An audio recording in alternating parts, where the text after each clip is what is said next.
ध्यान से। पढ़ो, कौन पढ़ेगा? नाम है इंस्पेक्टर करुणा साहू, ठीक है। मैं रेलवे से हूँ।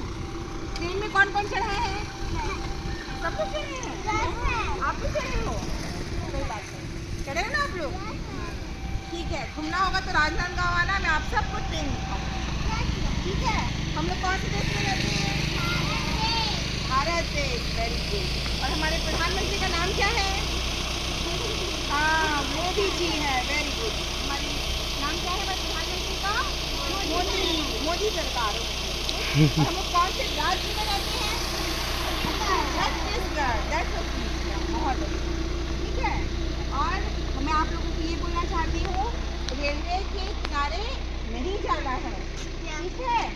और रेलवे लाइन में कोई जाएगा तो आप लोग की जिम्मेदारी है, आप लोगों को बोलना है कि अंकल रेलवे किनारे जाने से मैडम ने मना किया है, नहीं तो मैडम जो है केस बनाएगी, ठीक है।